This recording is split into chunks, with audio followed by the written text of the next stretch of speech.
Padahal S tahu bahwa istrinya juga harus mengurus anak yang masih kecil, tapi dia tidak peduli.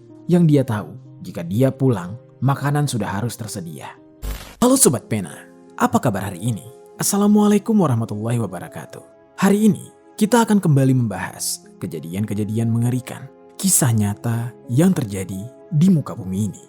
Nasib naas menimpa seorang wanita di Kabupaten Bombana, Sulawesi Tenggara pada tahun 2025. Dia tewas dengan kondisi yang mengenaskan di area kebun rumput yang berada di belakang rumahnya. Ternyata di saat itu dia meninggal dunia karena dianiaya oleh suaminya sendiri yang merasa sangat kesal karena korban tidak menyiapkan makanan saat suaminya itu pulang bekerja.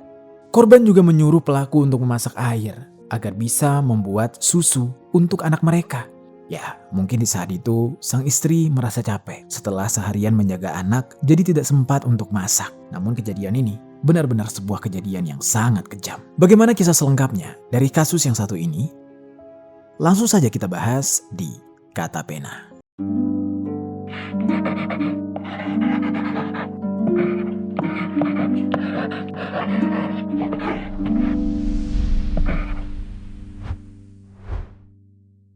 Seorang wanita di desa Rompu-Rompu, Kecamatan Poleyang Utara, Bombana, Sulawesi Tenggara tewas dihabisi oleh suaminya sendiri pada Selasa 30 September. Sebelum kita mulai ke ceritanya, jangan lupa untuk subscribe channel ini dan bagikan video ini ke teman-teman kalian. Cerita ini dibuat berdasarkan berita yang sudah beredar dan diterbitkan oleh beberapa media publik yang aku sajikan dan aku rangkum dalam bentuk alur cerita. Kita mulai ceritanya.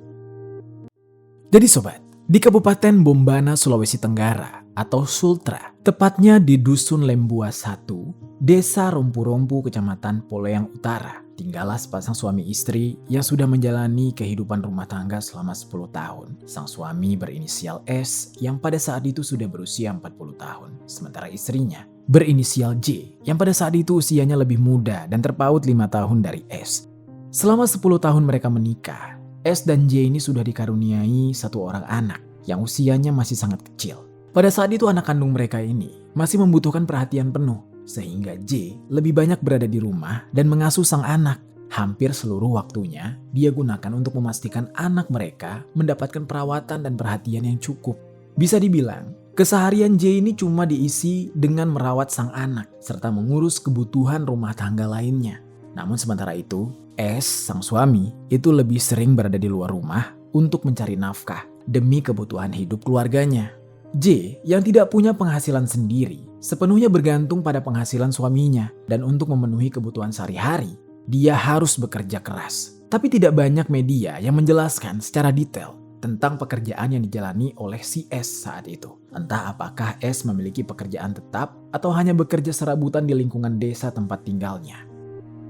Tapi diketahui kalau penghasilan S di saat itu tergolong pas-pasan dan tidak jarang penghasilannya juga hanya cukup untuk memenuhi kebutuhan makan sehari-hari saja. Keterbatasan penghasilan tersebut membuat kehidupan keluarga S dan J berjalan cukup sederhana. Pemenuhan kebutuhan dasar seperti makanan yang tersedia menjadi hal yang sangat penting dan sensitif karena sangat bergantung pada kondisi ekonomi harian.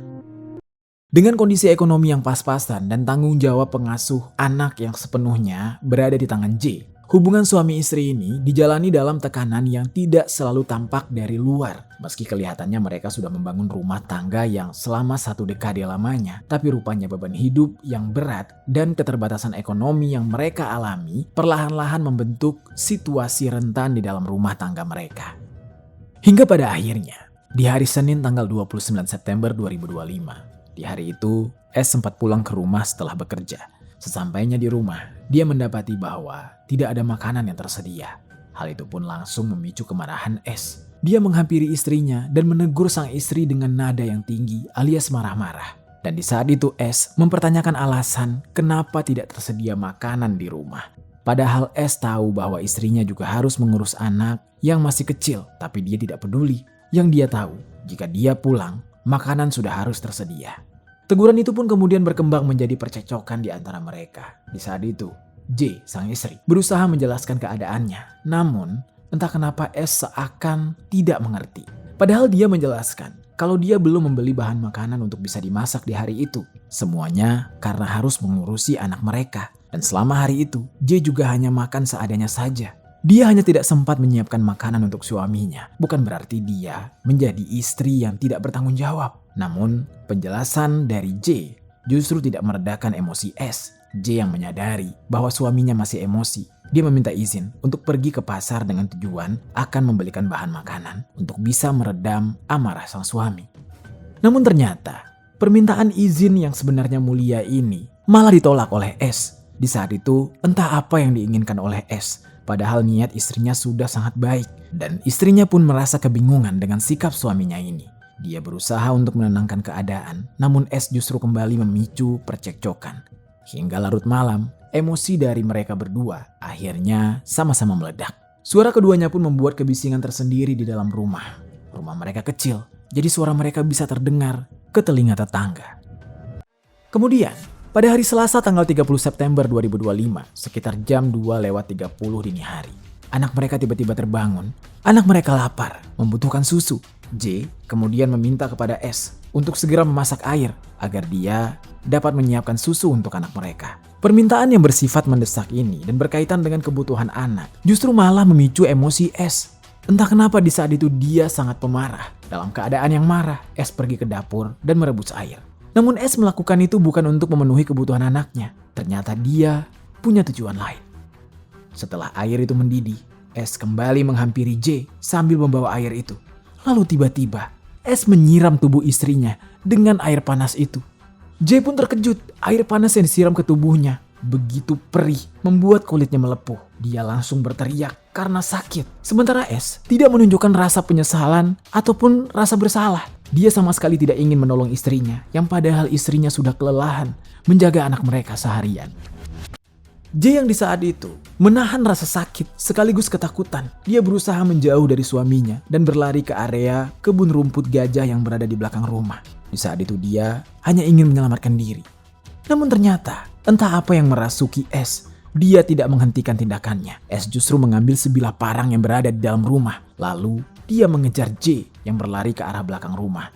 Dalam kondisi kejar mengejar itu, J yang terluka akibat siraman air panas tidak bisa berlari lebih jauh. Hingga akhirnya, S berhasil menyusul istrinya yang berada di area kebun rumput dekat kandang ternak sapi. S kemudian sempat merangkul J dari belakang dan berusaha menangkap sang istri. J yang panik, ketakutan, berusaha sekuat tenaga untuk melepaskan diri. Namun naas, S yang diliputi amarah yang mendalam langsung melayangkan parang yang dia genggam ke arah dada J dengan sadisnya, hingga menyebabkan luka robek yang cukup dalam. Akibat hujaman parang itu, cairan merah mulai mengalir deras dari luka di bagian dada J. Saat itu juga J berhenti bergerak. Dia tersungkur. S yang melihat J tergeletak dalam kondisi bersimbah cairan merah, langsung meninggalkan J. Dengan sebelumnya, S sempat mengambil sepasang sandal milik J untuk menghilangkan jejak. S pun kemudian meletakkan sepasang sandal milik J dan parang itu ke lokasi yang cukup jauh dari tempat istrinya meninggal dunia. Setelah itu, S kembali ke rumahnya. Dia berpura-pura tidak tahu tentang kejadian yang menimpa J di malam itu. Hingga di pagi harinya, ketika warga sekitar mulai beraktivitas, S berpura-pura mencari keberadaan istrinya. Dia berakting seolah-olah kehilangan sang istri. Saat itu dia bersandiwara, seakan-akan baru menyadari bahwa J tidak berada di dalam rumah. S keluar rumah dan bertanya kepada warga sekitar, di mana istrinya. Warga sekitar pun tidak mengetahui keberadaan J dan tidak ada yang melihat J di pagi hari itu. Warga sekitar berusaha mencari keberadaan J bersama dengan si S. Kemudian, S pun berpura-pura menuju ke area kebun rumput gajah yang berada di belakang rumahnya. Dan ketika dia berada di sana, tepatnya di dekat kandang ternak sapi, dia kembali bersandiwara dengan berpura-pura terkejut melihat tubuh sang istri yang sudah tergeletak dan bersimbah cairan merah. Saat ditemukan, J sudah dalam kondisi yang mengenaskan, cairan merah yang mengering di sekitar tubuhnya. Dan bahkan warga sekitar yang sebelumnya juga ikut mencari keberadaan J. Di saat itu, panik melihat kondisi J yang sudah tergeletak tidak bernyawa. Di hadapan warga sekitar, S mengaku tidak tahu apa-apa. Dia bingung. Pengakuan S itu pun membuat warga sekitar segera melaporkan kejadian ini kepada aparat desa dan kepolisian setempat.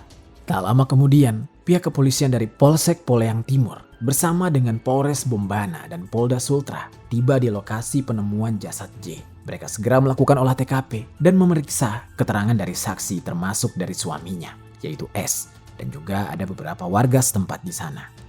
Dari hasil pemeriksaan awal di lokasi, pihak kepolisian menemukan bahwa J mengalami luka hujaman yang cukup dalam, terutama di bagian dada, yang diduga kuat disebabkan oleh benda tajam. Selain itu, terdapat kulit yang tergelupas di bagian tubuh J. Kondisi jasad J dinilai sangat tidak wajar dan janggal. Pihak kepolisian kemudian mengevakuasi jasadnya ke Puskesmas Poleyang Timur untuk kemudian dilakukan pemeriksaan awal oleh pihak medis. Dari hasil pemeriksaan itu menunjukkan adanya luka-luka yang mencurigakan, yang mana pada akhirnya jenazah J dibawa ke Rumah Sakit Bayangkara Polda Sultra untuk kemudian dilakukan pemeriksaan dan otopsi. Berdasarkan hasil pemeriksaan otopsi, tim medis menyimpulkan bahwa korban meninggal dunia akibat luka bekas hujaman yang mengenai organ vital, sehingga berujung pada kematian. Dan hasil otopsi tersebut menegaskan bahwa kematian J bukan disebabkan karena kecelakaan, tapi justru akibat tindak kekerasan yang dilakukan secara sengaja. Setelah proses otopsi selesai, jenazah J pun dipulangkan ke rumah duka untuk disemayamkan dan dimakamkan. Di rumah duka, sang pelaku, yaitu S, masih mempertahankan sikap seolah-olah tidak mengetahui peristiwa yang sebenarnya. Dia tampak hadir dalam suasana duka bersama keluarga dan warga setempat. S terus menunjukkan kesedihan di depan warga sekitar yang datang ke sana. Hingga pada akhirnya, jenazah J dimakamkan di pemakaman umum desa Rompu-Rompu, disertai dengan kehadiran keluarga, kerabat, dan masyarakat sekitar yang turut berduka atas kepergian korban. Di saat itu, anak kandung J dan juga S belum bisa memahami apa yang terjadi. Anak kandungnya pun digendong oleh sang ayah, yang sekaligus di saat itu adalah pelaku, tanpa diketahui oleh siapapun, padahal dialah biang dari semuanya. Di sisi lain, berdasarkan hasil otopsi yang disampaikan oleh pihak medis, pihak kepolisian kembali datang ke lokasi kejadian untuk melakukan penyelidikan lebih lanjut. Di saat itu, S, sang suami, kembali dimintai keterangan sebagai orang yang pertama kali menemukan sang istri. Ketika S menjalani proses pemeriksaan tersebut, anak kandungnya sementara diasuh oleh pihak keluarga besar dan kerabat dari J dan juga S. Namun bukannya S mengakui kesalahannya dan menyerahkan diri. Dia di saat itu justru bersikap seolah-olah benar-benar tidak tahu apa-apa. Dia bersikeras, tidak mau mengakui, dan dia bilang dia tidak tahu bagaimana istrinya bisa meninggal dunia di belakang rumahnya. Dia menyatakan tidak mendengar apapun atau melihat kejadian yang mencurigakan pada malam sebelumnya. Dia juga mengaku bahwa dia baru menyadari keberadaan istrinya itu di kebun belakang rumah pada pagi harinya, sehingga dia mengklaim bahwa dia sangat terkejut saat menemukan J yang sudah tergeletak tidak bernyawa. Sikap S yang tampak tenang, ditambah dengan pengakuannya sebagai pihak yang pertama kali menemukan korban, sempat membuat aparat kepolisian menduga bahwa kejadian ini yang dialami oleh korban merupakan tindak kejahatan yang dilakukan oleh pihak lain. Polisi sampai terkecoh oleh sikap dari S. Dugaan awal tersebut diperkuat oleh kondisi lokasi kejadian yang berada di area kebun, seolah-olah korban ini menjadi sasaran dari orang luar lingkungan rumah. Namun dugaan itu mulai berubah setelah pihak kepolisian melakukan penyisiran di area kebun rumput gajah itu. Pihak kepolisian bahkan mendatangkan unit anjing pelacak dari Polda Sultra untuk membantu mengidentifikasi arah pergerakan dari titik awal konflik dan keberadaan barang bukti lain di area kebun dan sekitarnya. Hingga akhirnya pihak kepolisian menemukan sandal korban dan sebilah parang yang diletakkan di lokasi berbeda dan cukup jauh dari tempat korban ditemukan. Keberadaan barang-barang tersebut yang berada terpisah jauh dari jasad kemudian menimbulkan kecurigaan. Ternyata adanya upaya menghilangkan jejak dan barang bukti. Temuan itu diperkuat oleh hasil olah TKP serta keterangan saksi di sekitar rumah korban yang mengarah pada kesimpulan awal bahwa lokasi kejadian sudah direkayasa. Hingga pada akhirnya, berdasarkan hasil penyelidikan, alat bukti serta pendalaman keterangan saksi, penyidik kemudian memusatkan perhatian pada S sebagai pihak yang paling dekat dengan korban dan berada bersama korban sebelum peristiwa terjadi.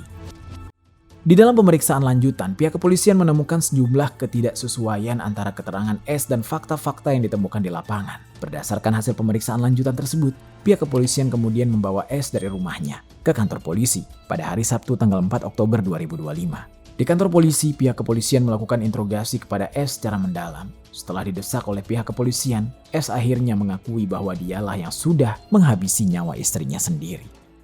Dia juga mengungkapkan motif serta rangkaian perbuatan yang terjadi di hari kejadian itu. Dia mengakui bahwa dirinya sudah menyiramkan air panas ke tubuh J, mengejar J hingga ke belakang rumah serta menghujam tubuhnya menggunakan parang hingga menyebabkan istrinya tersebut meninggal dunia. S di saat itu mengakui juga bahwa dia yang memindahkan sandal korban dan meletakkan parang di lokasi lain dengan tujuan agar kejadian tersebut tampak sebagai kejahatan yang dilakukan oleh orang lain. Berdasarkan hasil pengakuan dari S tersebut, status F resmi ditingkatkan dari saksi menjadi tersangka. Dia langsung diamankan oleh pihak kepolisian untuk kemudian menjalani proses hukum lebih lanjut. Peristiwa ini menegaskan bahwa kematian J bukan disebabkan oleh pihak luar, melainkan merupakan tindak kekerasan dalam rumah tangga yang berujung pada aksi penghilangan nyawa. Atas perbuatan S terhadap istrinya, S pun harus mempertanggungjawabkan tindakan kejamnya di hadapan hukum. Dia dijerat dengan pasal berlapis, yaitu pasal 44 ayat 3 Undang-Undang Nomor 23 Tahun 2004 tentang penghapusan kekerasan dalam rumah tangga, dan pasal 338 KUHP tentang penghilangan nyawa, serta pasal 340 KUHP tentang penghilangan nyawa berencana jika terbukti ada unsur perencanaan. S kemudian dikenakan ancaman hukuman yang sangat berat berupa pidana penjara 15 tahun atau seumur hidup atau maksimal hukuman mati, dan dia pun harus melanjutkan proses hukum yang menimpanya. Sementara itu, pihak keluarga J yang ditinggalkan, termasuk anaknya yang masih kecil, harus menanggung luka yang mendalam akibat hilangnya sosok ibu yang selama ini selalu berada di sisinya. Itu dia sobat, kisah dari S yang dihabisi oleh sang suami yang emosi karena tidak disediakan makanan akibat istrinya yang terlalu lelah menjaga anak mereka yang masih kecil. Apa pelajaran yang bisa kita ambil dari kisah ini?